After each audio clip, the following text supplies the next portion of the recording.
আমি একবারে বলে দিচ্ছি,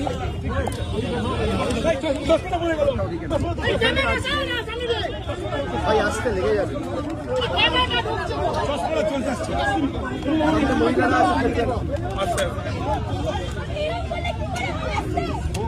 আপনারা জানেন গতকাল আমি ভবানী ভবনে সিআইডি অফিসে গেছিলাম। সেখানে আমাকে প্রায় 5.5 ঘন্টা জিজ্ঞাসাবাদ করেছে তদন্তকারী সংস্থার প্রতিনিধি, এবং আমি তাদের সাথে সহযোগিতা করেছি। আমার লিগাল রাইট, আমি কোর্টে মুভ করব। কোর্ট আমাকে 6টার মধ্যে গতকাল ভবানী ভবনে সিআইডি হেডকোয়ার্টারে সশরীরে উপস্থিত থাকার জন্য নির্দেশ দিয়েছিল। আমি কমপ্লাই করে প্রায় 12-13 মিনিট আগে, 6টার আগেই কালকে ভবানী ভবনে গেছি, এবং 11:30টার কাছাকাছি ইন্টারোগেশন প্রশ্ন উত্তর পর্ব শেষ হয়, প্রায় 5.5 ঘন্টা ধরে চলে। এবং আমাকে আবার সেখানে একটা নোটিশ দিয়ে আগামী 14 তারিখ অ্যাপিয়ার করার জন্য বলা হয়। আমি 14 তারিখ কলকাতায় আছি, আমি 14 তারিখ অ্যাপিয়ার করবো আবার। আমি কোনো তদন্ত এড়িয়ে যাইনি। আমাকে দিল্লিতেও তদন্তকারী সংস্থা যখন ডেকেছে আমি গেছি, কলকাতাতেও নিজাম প্যালেস হোক, এদিকে সিজিও হেডকোয়ার্টার হোক, ইডির কাছে হোক, আমি গেছি। আমি সবসময় তদন্তে সহযোগিতা করেছি, এবং আমার সামর্থ্য অনুযায়ী যতটুকু কেন্দ্রীয় তদন্তকারী সংস্থা বা এই মুহূর্তে দাঁড়িয়ে রাজ্যের গোয়েন্দা সংস্থা সিআইডির সাথে যেটুকু সহযোগিতা করা উচিত আমি নিশ্চিতভাবে করছি। আজকে আমাদের দলনেত্রীর বাড়িতে কিছু বৈঠক ছিল পূর্ব নির্ধারিত, সেখানে একাধিক বিধায়ক থেকে সাংসদ ছিলেন, এবং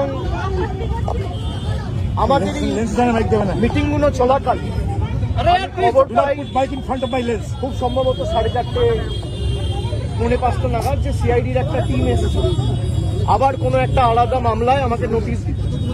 তো আমি আমার সেক্রেটারির মারফতে তাদেরকে অনুরোধ করি যে আমি এই মুহূর্তে আমার বাড়িতে সশরীরে উপস্থিত নেই বলে আপনারা চিঠিটা অন্য কাউকে দিয়ে দিন, সে রিসিভ করে আমার পক্ষ থেকে নিয়ে নেন।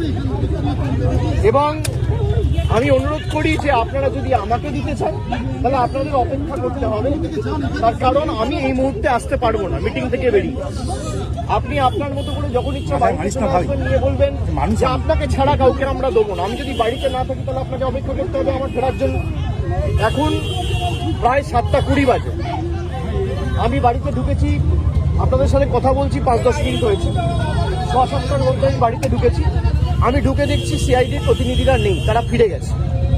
তারা যদি পরবর্তীকালে আমাকে ফোন করে আসে, আমার সাথে যোগাযোগ করে আসে এবং আমাকে বলে কোন সময়ে গেলে আমি বাড়িতে থাকবো, তখন নোটিশ দেবে, আমি নিশ্চিতভাবে জানাবো। আমি যখন বাড়িতে উপস্থিত নই সশরীরে, তখন যদি তারা এসে নোটিশ, তখন যদি তারা আসে নোটিশ দিতে এবং একদম স্পষ্টভাবে বলে যে আপনাকে ছাড়া কাউকে নোটিশ আমরা দেবো না, আপনার হয়ে কেউ যদি রিসিভ করতে চায় সেই সুযোগ পাবে না, তাহলে আপনাকে আমার ফেরার জন্য অপেক্ষা করতে হবে। তো আমি আপনাদের মাধ্যমে আমি অনুরোধ করব যে যারা নোটিশ দিতে এসেছিল আপনারা যদি আসেন নিশ্চিতভাবে যোগাযোগ করে আসুন, আর না হলে অপেক্ষা করুন। আমি যখন ফিরবো আমি তখনই এই নোটিশটা আপনাদের তরফ থেকে, আপনাদের কাছ থেকে নিতে পারবো। আপনারা যারা আমাকে প্রশ্ন করছেন আপনি তদন্ত এড়িয়ে যাচ্ছেন, আমি কোনো তদন্ত এড়িয়ে যাই, আমার দোকানোর কিচ্ছু নেই। আমি কেন্দ্র তদন্তকারী সংস্থার সম্মুখীন হয়েছি এখনো পর্যন্ত 8 থেকে 10 বার।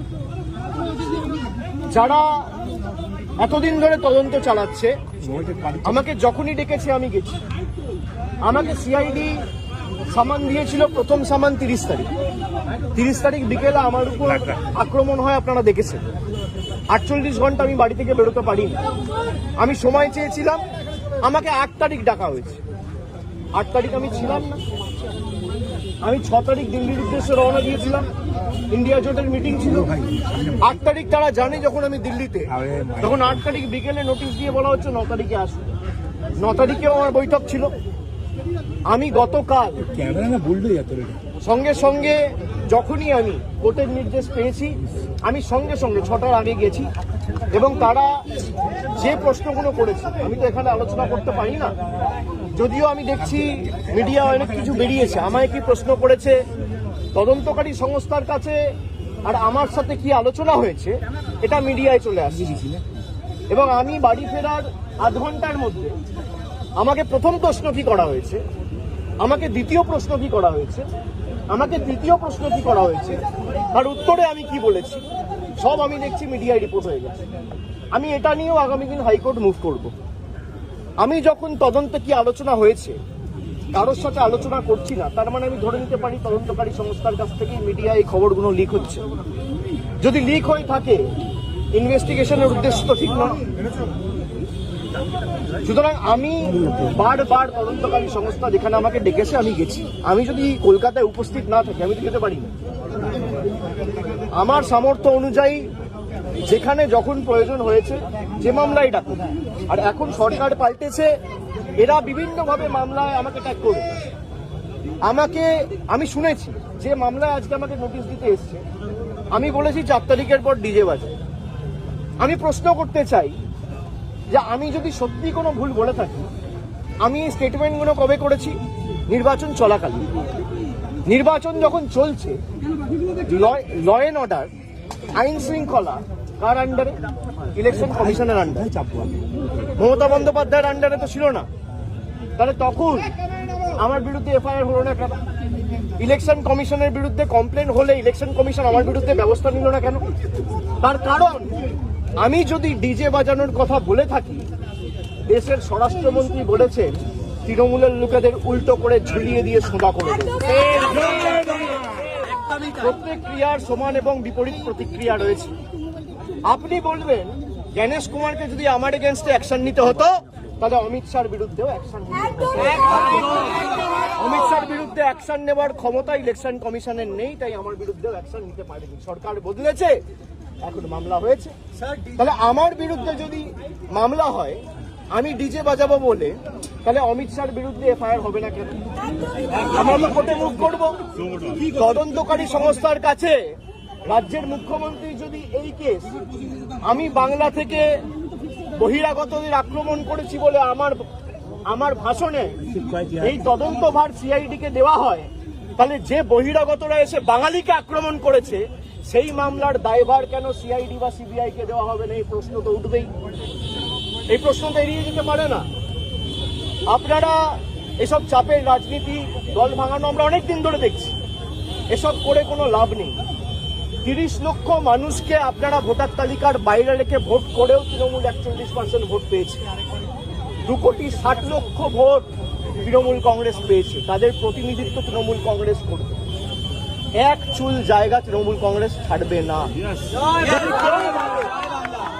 থমকে চমকে সিআইডি দিয়ে, সিবিআই দিয়ে, দল ভেঙে, উৎসাহ করে, গায়ের জোরে কর্মীদের মিথ্যা মামলায় ফাঁসিয়ে, ফলস কেসে ইমপ্লিকেট করে, পার্টি অফিস দখল করে, বাড়ি ভেঙে, ঘর জ্বালিয়ে তৃণমূল কংগ্রেসকে দমিয়ে দেবো।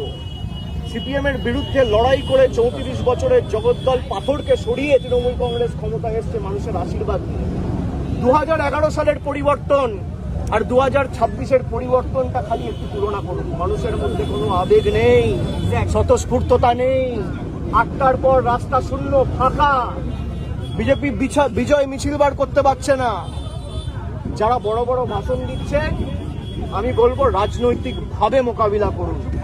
মানুষ যদি আপনাদের জিতিয়ে থাকে, মানুষের জন্য কাজ করুন। মানুষ বুলডোজারের জন্য ভোট দেয়নি, মানুষ কর্মসংস্থানের জন্য ভোট দিয়েছে, শান্তি শৃঙ্খলা সম্প্রীতির জন্য ভোট দিয়েছে। মানুষ উন্নয়নের স্বার্থে ভোট করুন। উন্নয়ন, দিল্লির সাথে লড়াই করে টাকা আনুন। আপনারা ভোটের আগে বলেছিলেন অন্নপূর্ণা ভান্ডার, আর ভোটের পর মানুষ দেখছে বুলডোজার। এই দ্বিচারিতা তো চলতে পারে না। আমি মিডিয়ার বন্ধুদের বলবো, কোনো স্পেকুলেশন, কোনো আলোচনা না করে যদি কেউ ভুল তথ্য পরিবেশন করেন, আমরা কিন্তু বাধ্য হব হাইকোর্ট, সুপ্রিম কোর্ট অবধি যেতে পৌঁছাতে। আপনাদের দায়িত্ব, আপনারা সঠিক তথ্যটা মানুষের কাছে উপস্থাপিত করবেন, পরিবেশন করবেন। আপনারা রটনাকে ঘটনা বানিয়ে দেখাবেন না। আমার সাথে তদন্তকারী সংস্থার কি কথা হলো, আমার সাথে অন্য কারোর কি কথা আপনি দেখিয়ে দিচ্ছেন। আমার সাথে রাহুল গান্ধীর মিটিং হয়েছে, তৃতীয় ব্যক্তি কেউ নেই। আমি আর রাহুল গান্ধী কি কথা হয়েছে আপনারা জেনে গেছেন। আমিও মিডিয়ার সাথে কথা বলবো না, রাহুল গান্ধী। আপনারা জানছেন কোত্থেকে? আপনারা আপনাদের মতো স্পেকুলেট করে খবর যা পাচ্ছেন বলে দিচ্ছেন।